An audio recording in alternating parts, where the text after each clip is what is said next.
Okay, so I'm back to thinking about the legend of Beaver Dam Atlantis. And so what I gotta try to do is I wanna try to work out an outline somehow. And really the outline needs to start from the beginning and work through the but right now I'm just trying to think of some plot points. Not plot points, but world building points is a better way to put it. So one important thing was that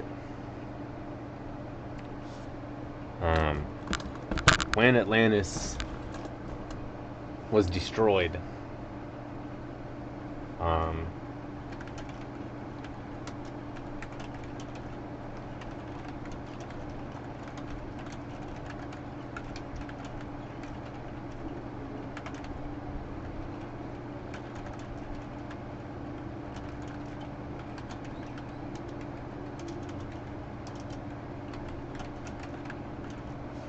so one thing that happens, I don't know if this is Plato's Atlantis, is that when Atlantis is destroyed, it's destroyed forever.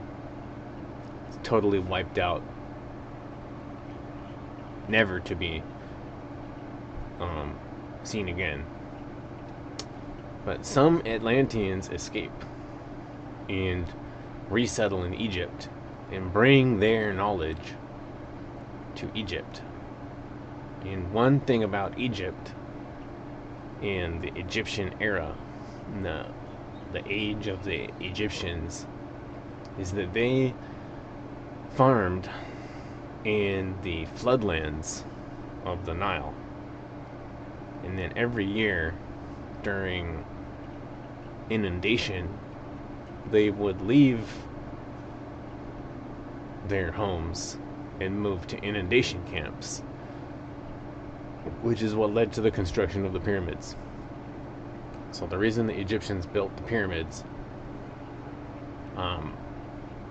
was because they would farm in the floodlands, in the lowlands of the river that were, what do you call them?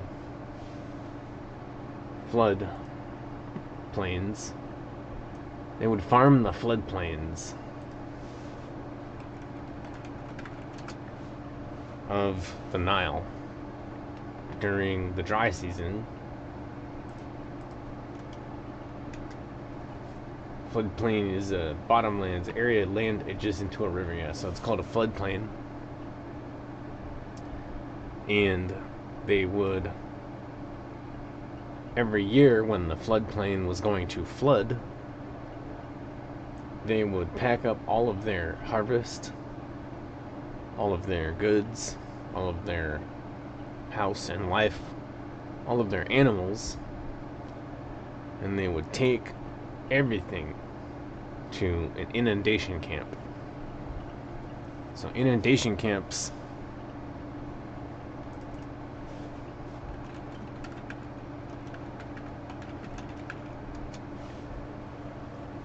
the Egyptian year was divided into 3 seasons. Akhet is inundation, Perit is growth, and Shimu is harvest. So 2 weeks, for 2 weeks, starting in August. So the flooding of the Nile is poetically described in myth as Isis' tears of sorrow. Okay, I don't know. So there's a yearly monsoon between May and August, causing enormous precipitations in the Ethiopian highlands, whose summits reach heights of 4,500 meters, for almost 15,000 feet. Most of this rainwater is taken by the Blue Nile and by the Atbara River into the Nile, while a less important amount flows through the Sobat and the White Nile into the Nile. So everything still flows into the Nile. During this short period, those rivers contribute up to 90% of the water of the Nile and most of the sedimentation carried by it. But after the rainy season, they dwindle to minor rivers. The flooding as such was foreseeable, although its exact dates and levels could be forecast only on a short-term basis. By transmitting the gauge readings at Aswan to the lower parts of the kingdom, where the data had to be converted to the local circumstances. What was not foreseeable was the extent of the flooding and its total discharge.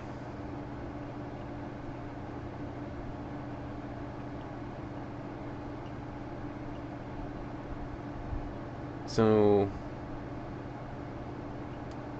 the Nile continued to rise until the beginning of September, when the level remained stationary for about 3 weeks, sometimes a little less. In October, it often rose again and reached its highest level. The typical flood heights were 45 feet at Aswan, 38 feet at Luxor, and 25 feet at Cairo. Here's a view of the delta during the inundation of the Nile. So here, everything's underwater.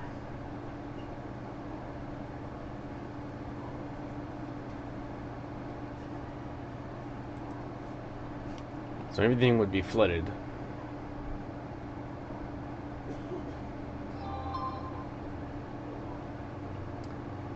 And then when it would, so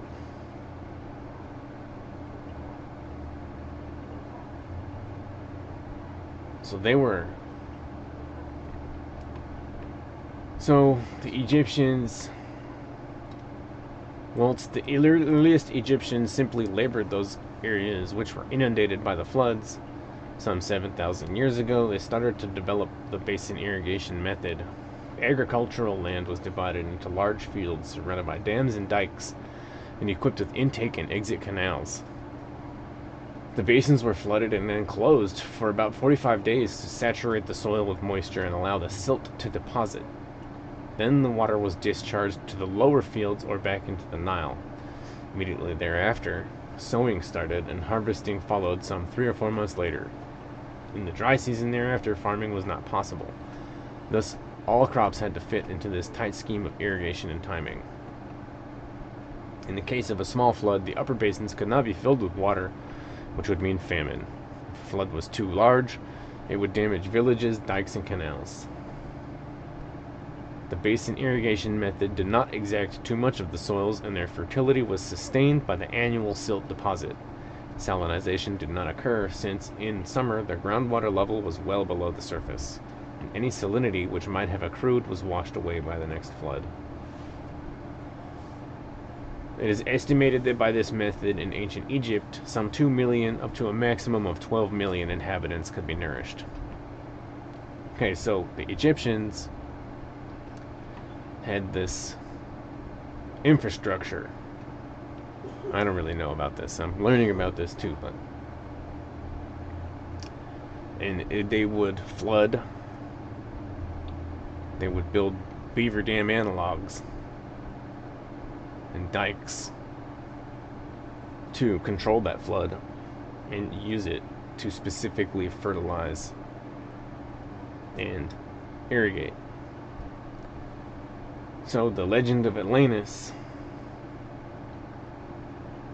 was that Atlanteans came to Egypt and taught them how to farm. Right? The Atlanteans first lived in Atlantis, and then when Atlantis was destroyed, they fled Atlantis, and many of them settled in Egypt along the Nile and brought with them their knowledge of agriculture to the Nile. So in the legend of Beaver Dam Atlantis, the Atlanteans were building beaver dams, analogs, beaver dam analogs. They were building dams and creating wetlands. Where's my picture? Here's the beaver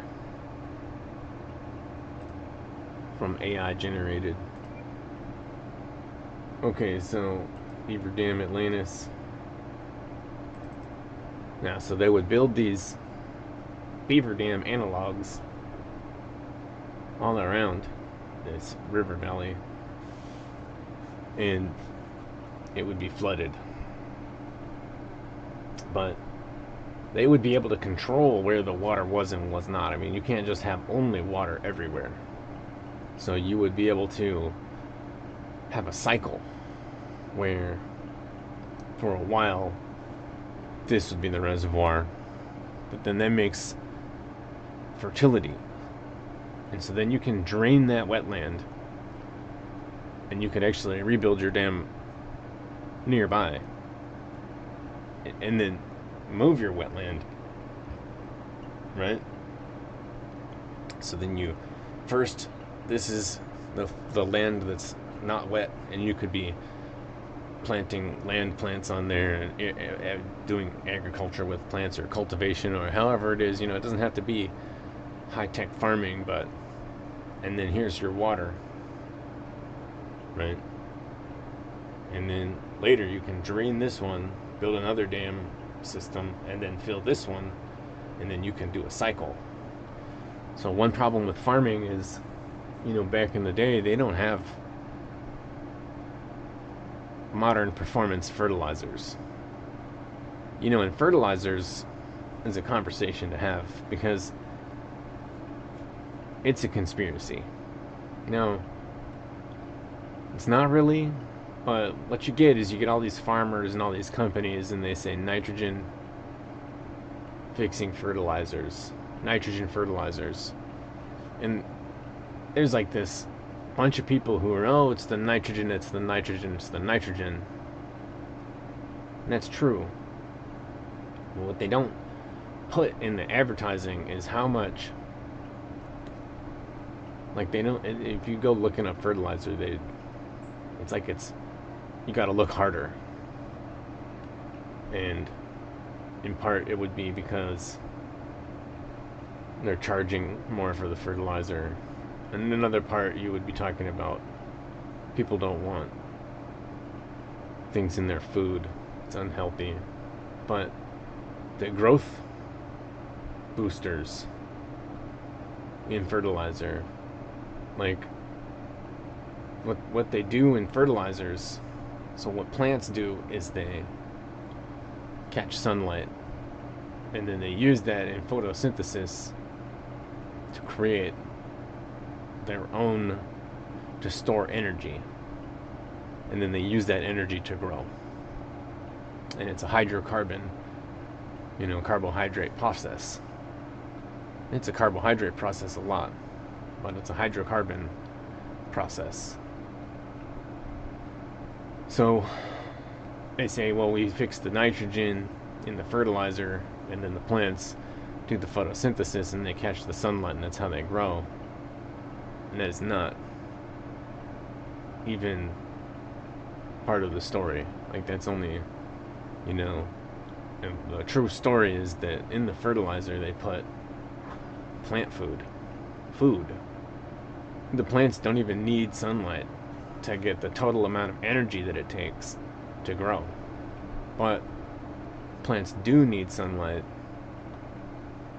to run their total growth process. But actually, plants can't get, like corn plants and stuff like that, those farm plants that they grow every year, they can't get anywhere near the size that they get just on the sunlight alone. They need energy to grow, and they get that energy from the fertilizer in the form of like growth boosters, growth accelerators.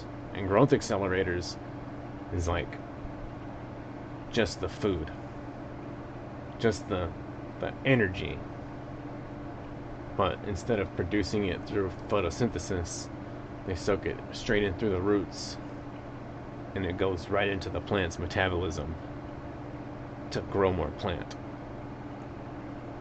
So anyways, a major part of when the land goes fallow is like the total amount of organic material, the food, the energy in the soil. So it takes a lot of balance. But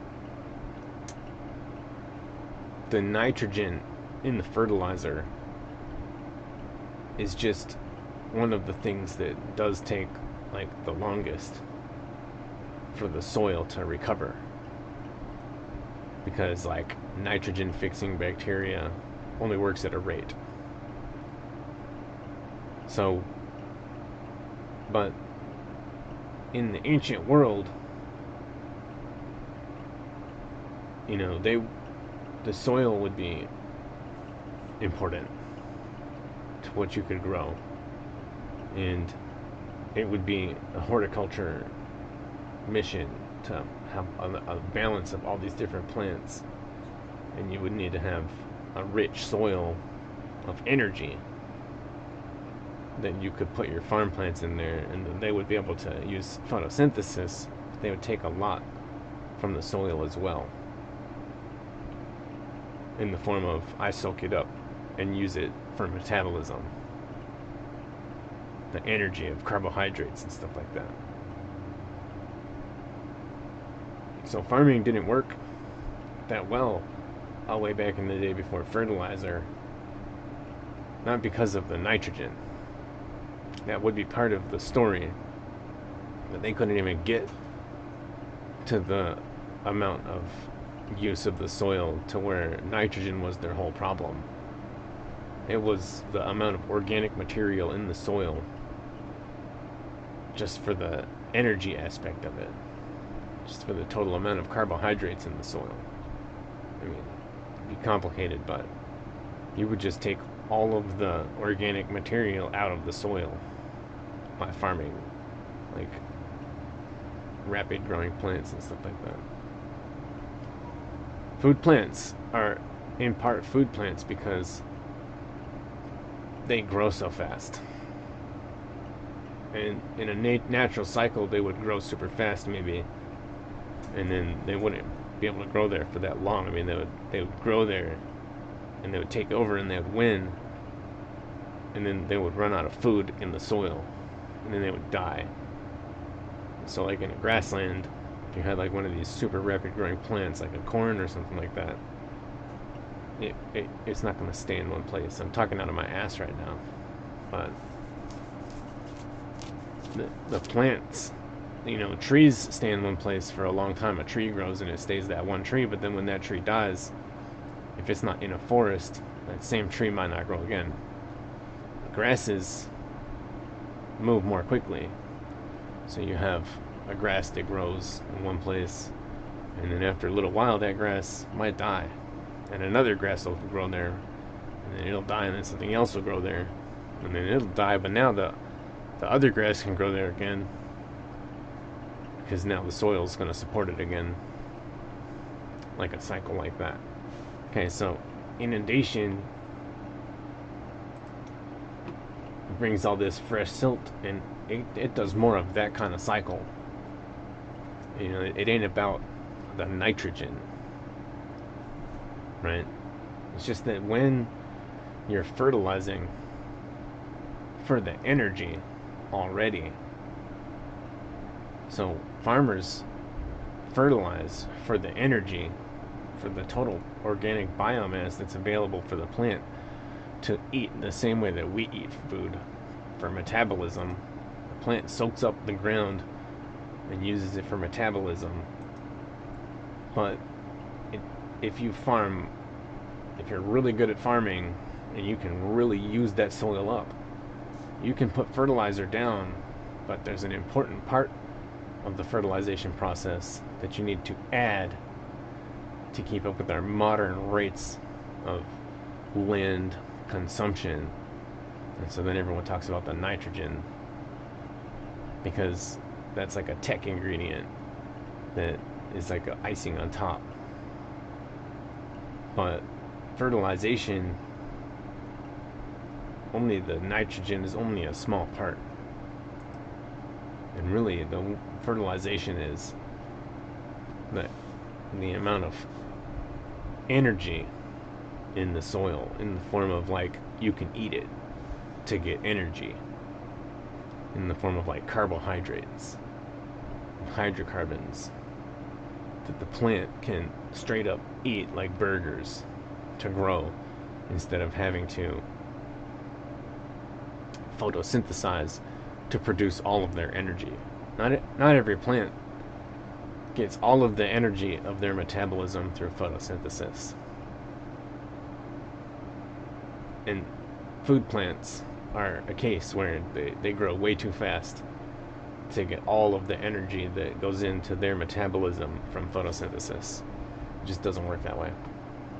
So when Atlantis existed, they would have had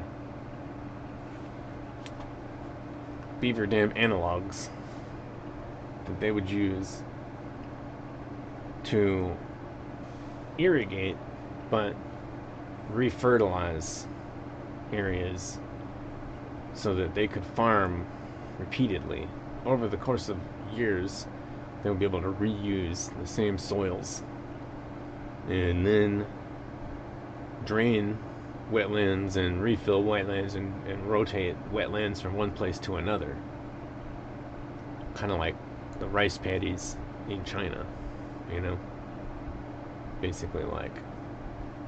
And then when Atlantis collapsed, the legend has it that some people survived the destruction of Atlantis. And so in the legend of Beaver Dam Atlantis, what happened is a catastrophic event resulted in a bunch of dams breaking, which resulted in a catastrophic flooding, which wiped out all of the dams sequentially until everything just wiped out all at once.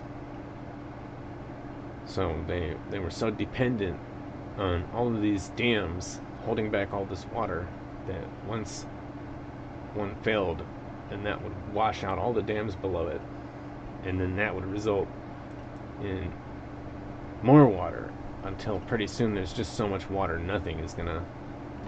And so the one dam breaks and that breaks the other dam, but at this point now you have all of this water and it's going down, and but at that point none of these dams are gonna make it. I mean, the dams in Atlantis would have been dikes, piles of rocks and dirt and sticks like beaver dams, and it would have just wiped them all out.